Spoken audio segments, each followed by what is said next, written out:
오늘 아침 눈을 떠보니 세상이 온갖 하얗게 눈밭이 되었습니다.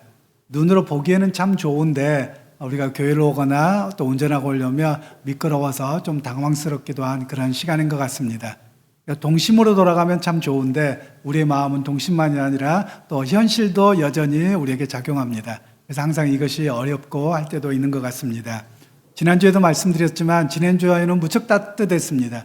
그런데 오늘은 영하 12도까지 떨어졌는데요. 정말 널뛰기 같습니다. 이럴 때일수록 여러분 건강 잘 지키실 수 있기를 바랍니다. 건강을 잘 지킬 뿐만 아니라 우리의 믿음의 건강도 잘 지키는 그런 한 주간이 되었으면 좋겠습니다. 우리가 주변 분들에게 이렇게 축복하면서 인사하시면 좋겠습니다. 은혜의 풍성함을 누리는 12월 달이 됩시다. 이렇게 인사하시면 좋겠습니다. 은혜의 풍성함을 누리는 12월 달이 됩시다. 은혜의 풍성함을 누리는 12월 달이 되십시다. 그렇습니다. 2023년 얼마 남지 않았는데요. 은혜의 풍성함을 누릴 수 있는 저와 여러분 모두가 되시기를 주님의 이름으로 축복합니다. 최근에 뉴스에 보니까 지금 12월이 되면서 감기나 독감이 유행을 한다고 합니다. 기승을 부린다고 하더라고요. 그래서 왜 그런가 하고 뉴스에 분석하는 것을 보았더니 코로나19로 인해서 3년 동안 마스크를 썼기 때문에 이것이 더 심해졌다 이렇게 이야기를 합니다. 그래서 이게 무슨 소리야? 코로나로 인해서 우리가 열심히 마스크 쓰고 이랬는데 왜 그런가 하고 봤더니 면역력이 약해졌다고 하더라고요. 면역력이라고 하는 게 도대체 무언가 하고 들어봤더니 면역력이라고 하는 것은 부대끼면서 감기도 걸리고 뭐도 걸리고 그러면서 약하게 왔다 갔다 한다는 거예요. 그러다 이것에 내가 적응을 하고 이겨낼 수 있는 내 안에 자생력이 있는데 그것이 떨어져서 오히려 감기나 독감이 더 심하다고 이야기합니다. 그래서 제가 옛날에 역사를 좀 생각해 봤더니 그 말이 맞더라고요. 여러분 남미나 북미에 가시면 인디언 원주민들이 살지요. 그런데 극소수입니다. 찬란한 문명을 이루었었는데도 왜 이렇게 적은가 하고 역사에서는 어떻게 이야기를 하냐면 스페인이나 포르투갈이나 또는 영국의 많은 사람들이 가서 다 죽여서 없어진 게 아니에요. 어떻게 없어졌느냐면 유럽에 있는 사람들이 갈 때 감기 바이러스를 갖고 갔습니다. 뭐 그들에게 퍼뜨린 건 아니고요. 자기들이 감기 걸렸던 거예요. 그리고 또 우리가 잘 아는 천연두가 있잖아요. 이걸 가지고 갔는데 거기는 너무 깨끗한 곳이에요. 아무것도 없는 곳이에요. 그러니까 그 사람들을 접촉했을 때 감기 걸려서 다 죽은 겁니다. 그래서 3분의 2 이상이 죽었다라는 그런 통계 발표도 있습니다. 이게 뭐냐면 면역력이라고 하는 것이거든요. 여러분 어느 정도 더러워도 괜찮습니다. 그래야지 건강한 거예요. 오늘날 사람들이 너무 깨끗한 것만을 찾습니다. 깨끗하고 마스크 쓰고 마스크 쓰지 말라는 게 아니에요. 하셔야 됩니다. 손도 씻어야 됩니다. 그런데 사람들이 너무 깨끗한 것만 유지하려고 하다 보니 실상은 면역력이 떨어져서 이길 수 있는 힘이 없더라라는 것을 이야기합니다. 여러분 실제로 코로나19 여러분 예방주사 대부분이 맞으셨을 텐데요. 예방주사라고 하는 게 무엇입니까? 물론 요즘에는 조금 다른 개념도 이야기합니다만 일반적으로는 독감 예방주사다 그러면 다른 약을 맞는 게 아니에요. 이 독감 바이러스를 3분의 2 정도 약하게 해서 약하게 만들어서 우리 몸에 넣는 겁니다. 그래서 내가 독감과 싸워 이기는 거예요. 약한 바이러스를. 그러면 내 몸이 더 큰 바이러스가 오더라도 이겨낼 수 있는 또는 약하게 앓고 넘어갈 수 있는 것이 바로 예방주사라고 이야기하는 겁니다. 그런 면에서 우리의 육신도 마찬가지지만 사실 신앙의 예방주사도 필요합니다. 왜냐하면 최근에 신앙의 면역력도 무척 떨어져 있습니다. 우리나라에 자칭 예수가 참 많더라고요. 외국 나가면 이단들이 우리나라 같이 많지 않아요. 그런데 우리나라는 유독 이단이 많은 나라입니다. 어떤 통계에 보니까 우리나라에 자칭 예수라고 하는 사람이 36명이었더라고요. 그 정도로 많습니다. 더 많이 나올 것 같아요. 그 정도로 이단이 유독 많습니다. 그러면 왜 이단이 많을까? 이런 의문점을 가져봤어요. 왜냐하면 우리가 분명히 교회에서 배울 때는 이단들이면 문도 열어주지 말라, 멀리해라 이렇게 배워왔거든요. 그렇게 했어요. 그런데 이단으로 넘어가는 사람들이 예수 안 믿는 사람들이 아니에요. 교회 열심히 다녔던 사람들이 다 이단으로 넘어가는 거예요. 왜 그럴까? 예방주사를 안 맞아서 그래요. 뭐냐면 멀리만 했어요. 멀리만 하다가 그 사람들과 접촉해 보니까 어디 뿔난 사람들이 아니거든요. 이상한 사람들이 아닌 거예요. 우리는 이상한 사람이라고 하고 어디 뿔난 사람인 것처럼 멀리만 하다가 가까이 해보니까 너무 정직한 거예요. 너무 괜찮게 사는 거예요. 그리고 잘 섬겨주는 거예요. 그러니까 다 넘어져 버리는 겁니다. 또한 그것뿐만이 아니죠. 하나님의 말씀에 대해서 잘 모르는 거예요.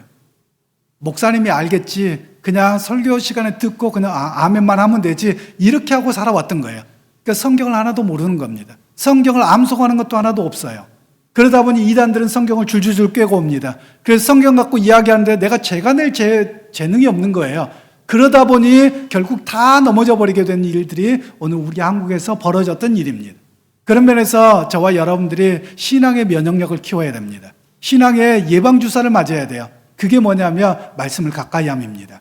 하나님의 말씀을 내가 깨닫고 알고 읽으며, 여러분 이단들이 웬만큼 오잖아요. 그럼 다 알 수 있어요. 내 거를 똑바로 알면 여러분 예방주사가 돼요. 그런데 성도들의 모습들을 보면 내가 뭘 믿는지도 몰라요. 신앙의 기본이 없어요. 그러다 보니까 이단들이 그러면 그런가 저런가, 그리고 삶이 너무 받쳐주다 보니까 다 넘어지게 되는 상황이 우리 한국의 상황이라는 겁니다. 그러면서 오늘 사도 바울은 이야기를 해요. 신앙의 면역력을 키우기 위해서는 두 가지가 필요한데, 하나는 하나님의 말씀에 대한 바른 이해, 즉 선행학습이 필요한데 하나님의 말씀을 공부해야만 합니다. 그리고 읽어야 됩니다. 그리고 하나님의 말씀 붙들고 살아내는 것이 우리의 선행학습의 첫 번째입니다. 그리고 두 번째는 무엇이냐면 성도들끼리 서로 위로하고 교제하는 사랑의 공동체가 되어야 된다는 거예요. 그런데 오늘날 한국교회는 두 번째가 거의 첫 번째도 약하지만 두 번째까지 무너졌어요. 이단들은 사랑의 공동체예요. 너무 뜨거워요. 어떤 일이든지 다 와서 섬겨줍니다. 그런데 오늘날 한국교회는 어떻습니까? 그냥 대면대면해요. 그냥 누가 너무 가까이 올까 봐 무서워요. 그리고 교회로 뭘 하자고 하면 어떻게 하면 안 모일까만 궁리합니다. 그러다 보니 교회가 신앙의 면역력이 너무 땅에 떨어져서 이단이 톡 건드리기만 해도 그냥 다 나가 떨어지게 되는 그런 상황이 오늘 우리가 경험하고 있는 우리 교회의 한국교회의 현실이라는 겁니다. 그럼 오늘 성경 본문에서 하나님의 말씀에 대한 이해 속에서 어떻게 우리 신앙의 면역력을 더 높일 것인가, 그에 대해서 이야기를 합니다. 그 첫 번째는 무엇이냐? 믿음의 형제 자매들 가운데 서로 배려하고 격려하는 관심을 가질 때 우리가 이단에 넘어지지 아니한다라는 것을 이야기합니다. 16절 말씀을 다시 한번 압도하도록 하겠습니다. 너희가 거룩하게 입맞춤으로 서로 문안하라. 아멘. 요즘에 보면 사람들의 외로움 지수가 굉장히 높습니다. 일반 우리 밖에서 설문조사를 해보면 외롭다고 느끼는 사람들이 60% 이상이 된다고 합니다. 그럼 교회 다니는 사람들은 어떨까요? 40%가 넘는데 실상은 외롭다고 이야기합니다. 그 외로움이 왜 생기는 거냐면 내 속마음을 털어놓고 위로받을 사람이 없다는 거예요. 그리고 말을 꺼내놓고 나면 괜히 어떤 말이 되어서 돌아올까 봐서 그냥 나 혼자 가두고 살아가는 겁니다. 그러면서 외롭다고 느끼는다는 겁니다. 오늘날 특별히 우리가 인터넷이 발달됐습니다. 그래서 스마트폰을 다 가지고 있어서 누구든지 인터넷 접할 수 있습니다. 과거에는 좀 컴퓨터를 다룬 사람들만 그랬지 어르신들은 컴퓨터를 쓰지 않아서 인터넷에 깊이 들어갈 일이 없었어요. 그래서 지금 젊은 세대들을 보면 옛날에 친구들 찾는다고 해서 초등학생 동창도 찾고 중고등학교 동창들도 쉽게 찾습니다. 은사님도 찾습니다. 그리고 얼마든지 이렇게 대화를 할 수 있는 그런 시대가 되었어요. 그럼에도 불구하고 사람들은 외롭다고 느낀다는 거예요. 그러면 왜 그렇습니까? 사람들 몇몇이 사실은 멀찌감치 서서 그냥 알고 어쩌다 한번 만나기만을 원하는 것이지 속마음을 터놓고 깊이 있는 나눔을 갖지 않으려고 하는 것이 오늘 우리의 모습이라는 겁니다.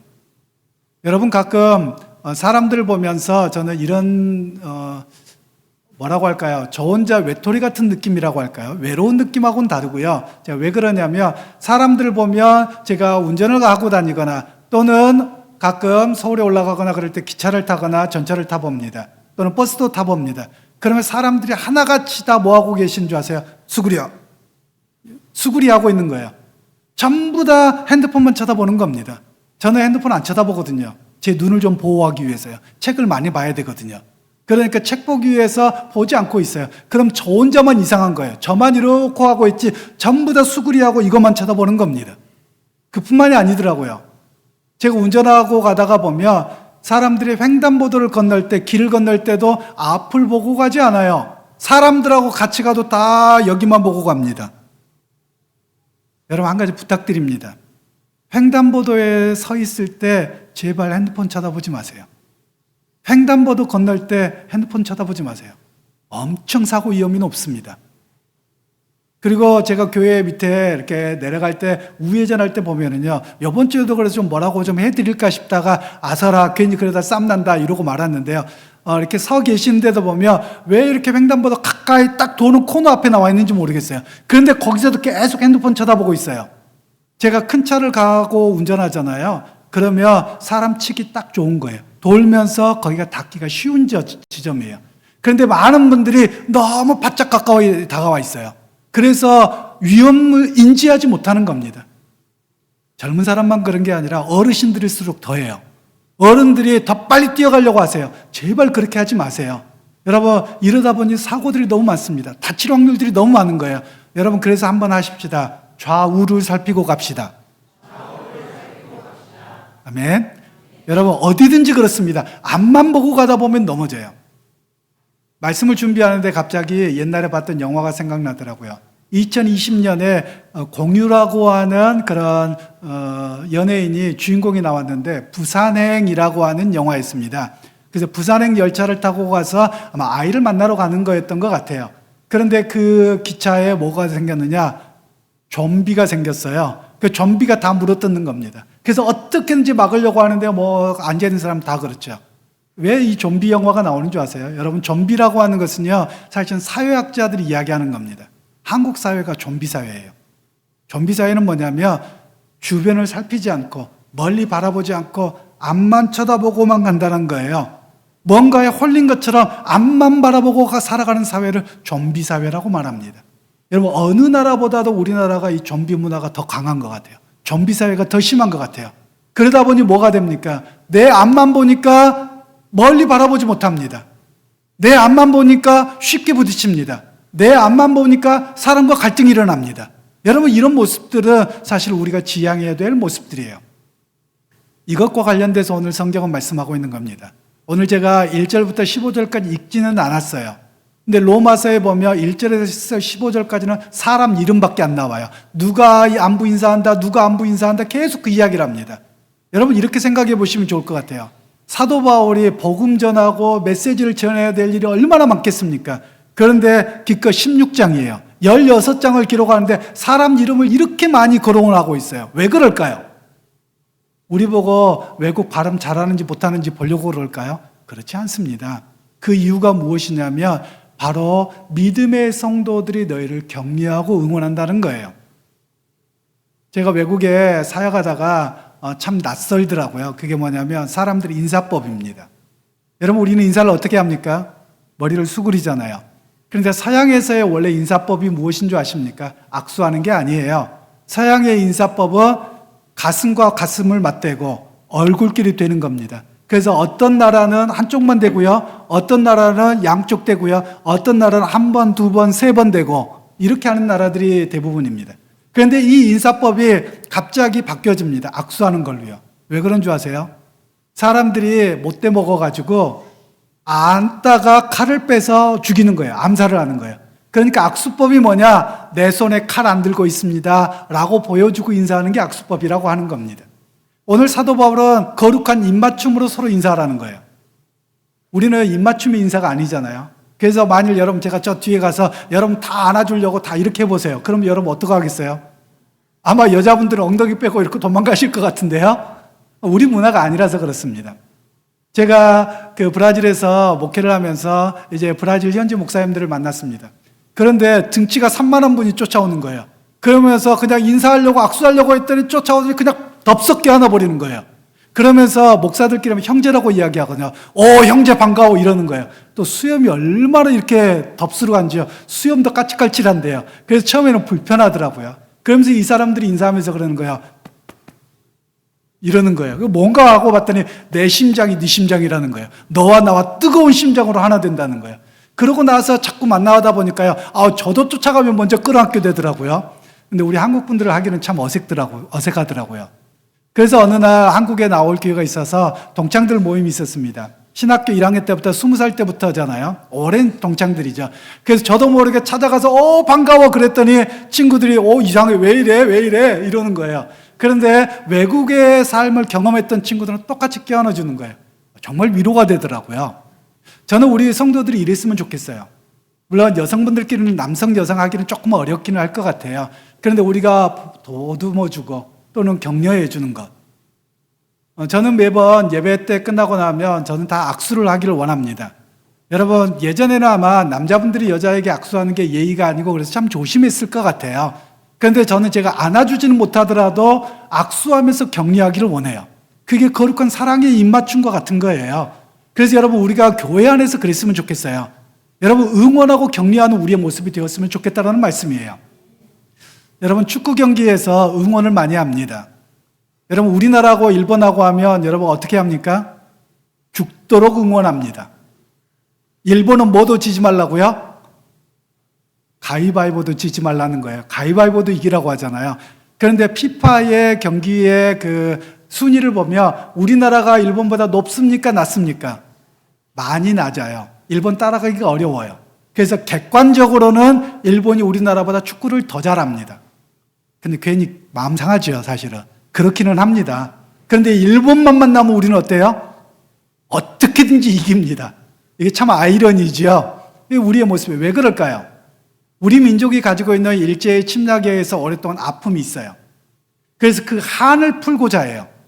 그런데 여러분, 혹시 운동 경기 중에서 홈 앤드 어웨이 방법입니다. 그래서 홈에서 할 때와 그리고 적진에 가서 싸울 때의 차이점이 뭔지 아세요? 적진에 가서 싸우면 이길 확률이 높습니까? 질 확률이 높습니까? 질 확률이 높아요. 그럼 홈에서 할 때는요? 이길 확률이 높아요. 왜 그럴까요? 응원을 받거든요. 홈팬들의 열렬한 응원으로요, 힘이 빠졌는데도요, 젖먹던 힘까지 나와서 싸우게 되는 겁니다. 바로 그게 응원이고 격려라는 거예요. 어느 우리 교회가 그래야 된다는 말씀이에요. 왜냐하면 이 로마 시대 때에 예수 믿는 사람들은 핍박을 당했습니다. 고난을 당했습니다. 고통과 아픔이 있었어요. 그때 성도들이 모두가 다 인사를 해주는 겁니다. 그리고 먼 지역에서조차도 이 로마 교회가 연약하고 개척교회인데도 불구하고 그리고 교회 지도자도 제대로 없었습니다. 그런 가운데 이렇게 수많은 성도들이 너희에게 안부 인사를 하고 격려한다라는 거예요. 거기서 힘을 얻을 수 있는 거예요. 저는 우리 교회 공동체가 그렇게 될 수 있기를 간절히 소원합니다. 여러분, 세상에서 여러분 누가 믿음의 교회 공동체 같이 살지 않잖아요. 혼자 버텨야 되잖아요. 견뎌야 되잖아요. 얼마나 힘들고 어렵습니까? 그런데 교회로 모였을 때 서로가 손잡아주고 격려합니다. 기도해 줍니다. 그리고 응원해 줍니다. 그런 모임이 됐을 때 내가 오늘 또 힘을 낼 수 있지라고 하는 것입니다. 이게 바로 신앙의 면역력이라고 하는 것입니다. 저는 우리 교회 공동체가 그렇게 될 수 있기를 소원합니다. 예배 끝나고 나서 가기 바쁘지 마시고요. 여러분 서로가 아이고 잘 살았어요. 수고했어요. 애썼어요. 여러분 그런 모임으로 서로 응원해 줄 수 있는 그런 믿음의 공동체가 바로 우리 주안의 교회 공동체가 되고 여러분 모두가 되기를 주님의 이름으로 축원합니다. 이제 두 번째로 사도 바울은 믿음 생활을 하는 가운데 우리를 무너뜨리게 하는 여러 가지의 사단의 역사가 있는데 그 가운데서 믿음의 사람들이 서로 교제함을 통해서 승리해야 된다. 두 번째 신앙의 면역력에 대한 이야기를 합니다. 17절과 18절 말씀을 다시 한번 합독합니다. 형제들아 내가 너희를 원하노니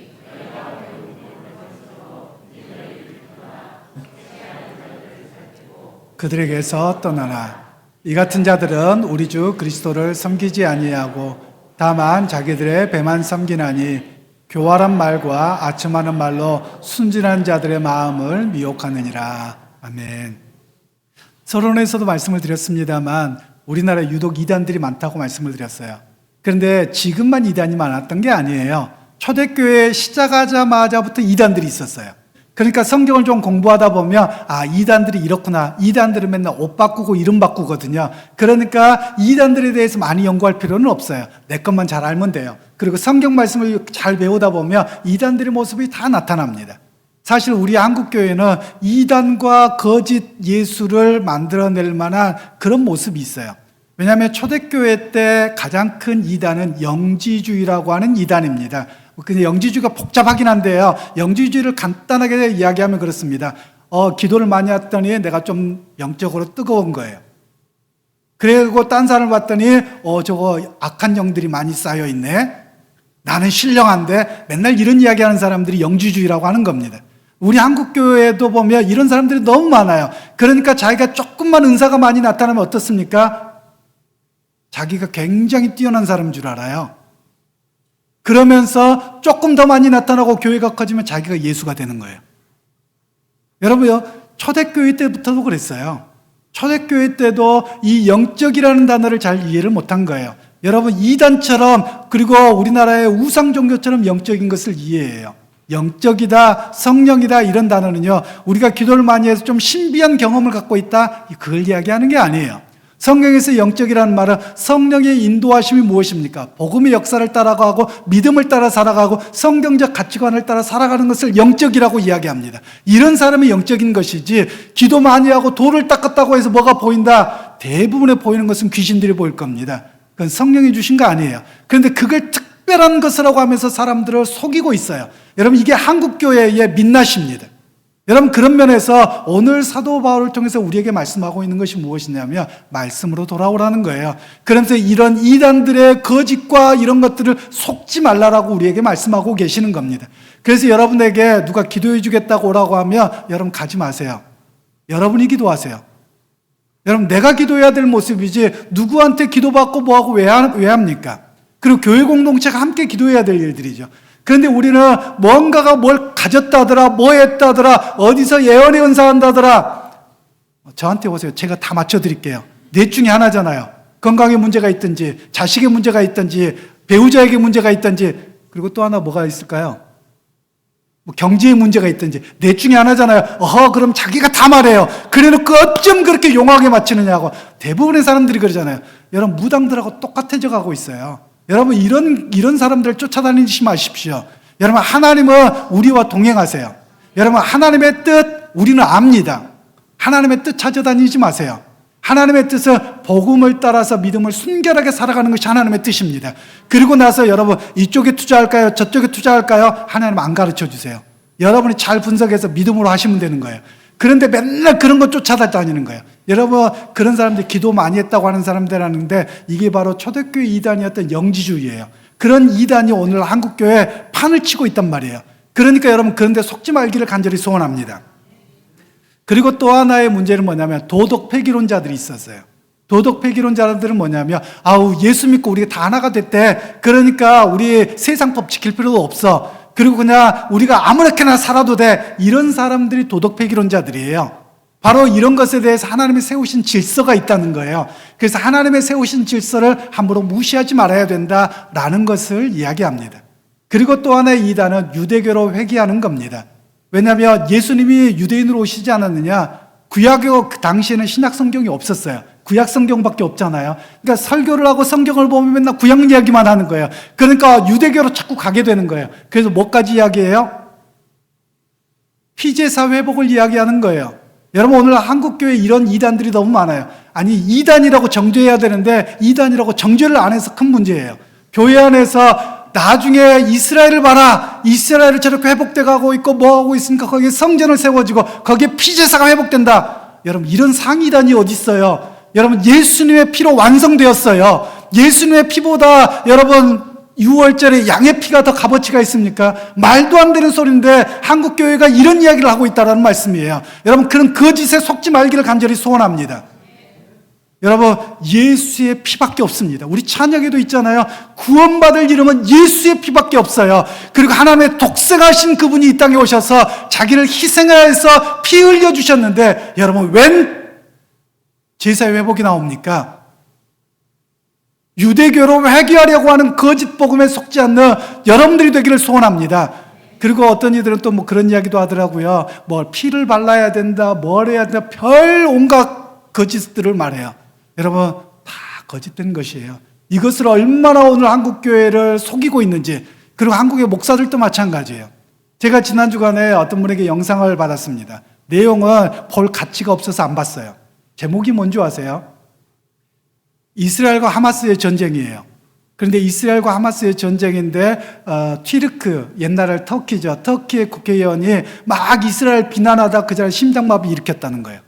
내용이 뭐겠어요? 뻔할 뻔짜로 이스라엘한테 그랬더니 하나님이 벌 줘서 죽었다, 이 이야기 하려고 하잖아요. 여러분, 이스라엘 하나님 버리신 사람들이에요. 이스라엘 사람들 구원받지 못해요. 그들도 예수 믿어야 구원받는 것이죠. 그들은 예수를 죽인 사람들이에요. 그럼에도 불구하고 유대주의로 가고 있는 한국교회 모습이에요. 그리고 제가 예전에 어떤 설교를 들었더니 그 주간에 2편이나 설교를 드렸는데 목사님들이 왜 이렇게 유대주의적 설교를 하는지 모르겠어요. 유대인이 복받았다는 거예요. 빌 게이츠를 봐라, 누구를 봐라, 누구를 봐라, 이렇게 복받았으니까 하나님 잘 섬겨야 된다. 아니, 그 사람들을 예수 안 믿는 사람들이라 하나님 안 믿는 사람들이에요. 그런데 우리는 자꾸만 물질적인 복으로 이래서 유대주의를 따라가자고 이야기합니다. 그 사람들 빨리 기독교 버리고 유대교로 가셔야 돼요. 그래서 자꾸 이런 이야기만 한단 말씀이에요. 이게 바로 사도 바울이 이야기하고 있는 너희를 속이고 아첨하는 말로 거짓말로 속이는 이단들 중에 상이단이 없다는 거예요. 한국교회가 여기에 속고 있다는 말씀이에요. 여러분, 그런 메시지는 귀에 닫으실 수 있기를 소원합니다. 그리고 오직 예수 그리스도밖에 구원자가 없음을 분명하게 믿으실 수 있는 믿음의 온전한 성도들이 다 되시기를 주님의 이름으로 축원합니다. 그리고 혹시 누가 그런 설교를 하잖아요. 그럼 가서 따지세요. 목사님 유대주의자예요? 목사들이 그래야지 정신 차려요. 자기도 뭔 소리 하는지 모르고 설교하는 이 시대가 되어버렸다는 말씀이에요. 여러분, 그만큼 교우들도 그렇고 목사들도 하나님의 말씀에 대한 확고한 신앙이 없고 예수 그리스도에 대한 확고한 신앙이 없는 이 시대가 되어버려 있습니다. 사도 바울은 목숨을 걸고 지켰던 신앙이에요. 여러분, 그 신앙에서 한치의 양보가 없는 저와 여러분들이 될 수 있기를 소원합니다. 그리고 이제 세 번째로 사도 바울, 우리가 살아가는 시대에 선과 악을 바르게 분별하라고 말씀하고 있습니다. 19절과 20절 말씀을 함께 읽겠습니다.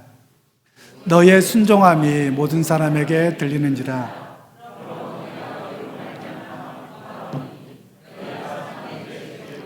악한 데 미련하기를 원하노라. 평강의 하나님께서 속히 사탄을 너의 발 아래에서 상하게 하시리라.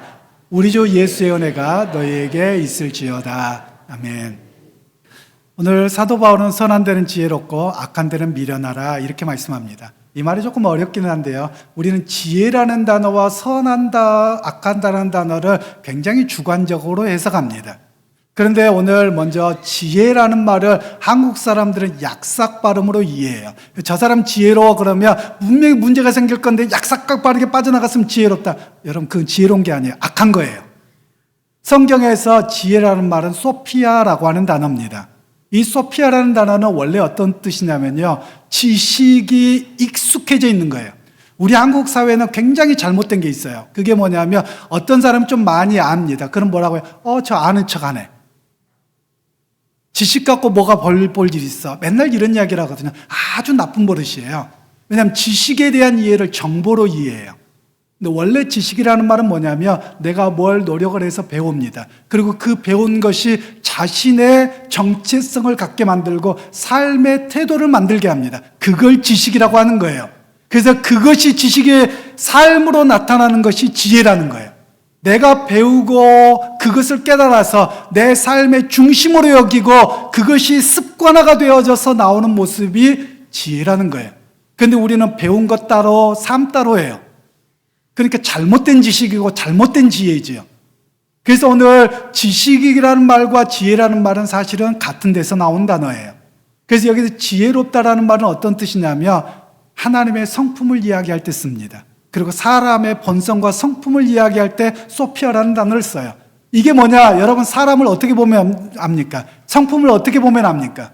그 사람의 평소에 말하고 행동하는 것을 보면 저 사람 이런 사람이야, 이렇게 하는 거잖아요. 그래서 여기서 지혜롭다라는 말은 익숙함이 되어서 숙련되어졌다, 이런 뜻을 가지고 있습니다. 그러면 선한 데는 익숙해져라, 이런 말씀이에요. 일반적으로 선한 일을 말하기도 합니다만 이 로마서에서 말하고 있는 선한 일이 무엇이겠습니까? 하나님의 복음을 위한 일이에요.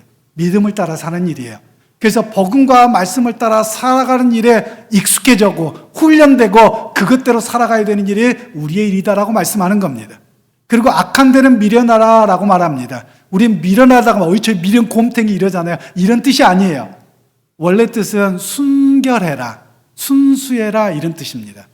즉 악한 일들이 벌어질 때, 악한 일은 무슨 일이겠습니까? 복음에 반대되는 일이에요. 복음에 그릇된 일들이에요.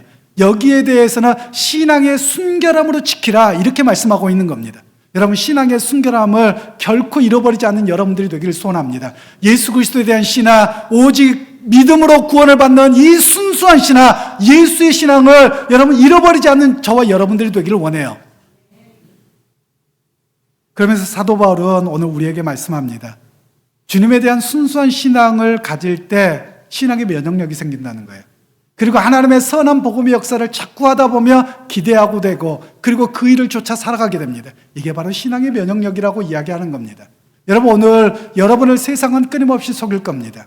종교적인 언사가 많고 무슨 일이 일어난다고 해서 여러분들 속이는 일이 계속 많아질 겁니다. 사단의 역사입니다. 여러분, 사단은 교묘합니다. 여러분, 예수 잘 믿고 믿음에 잘 살라고 사단이 박수 쳐주겠습니까? 천만의 말씀이에요. 어떻게든지 여러분 교회 생활 못하게 할 겁니다. 어떻게든지 모이는 거 싫어하게 만들 겁니다. 훈련 받는 거 싫어하게 하고 믿음 생활하는 거 싫어하게 하고 교회 나가는 거 싫어하게 하고 여러분, 사탄은 온갖 핑계를 대게 될 겁니다. 여러분, 거기에 익숙해지지 말길 바랍니다. 오히려 모이기에 힘쓰기를 바랍니다. 그리고 하나님의 말씀을 붙드는 데 익숙해지는 저와 여러분들이 되기를 소원합니다. 그래서 믿음의 승리자들이 다 되기를 소원하고요. 여러분, 세상의 죄악에 대해서가 아니라 오히려 우리가 익숙해져야 될 것은 믿음의 공동체에 익숙해져야 될 것입니다. 말씀에 익숙해져야 될 것입니다. 그래서 신앙의 면역력이 한 단계 두 단계 더 올라가서 어떤 세상의 사단의 속삭임에도 흔들리지 않는 그런 믿음의 성도들, 하나님의 백성들이 다 되는 여러분들이 되기를 주님의 이름으로 축원합니다.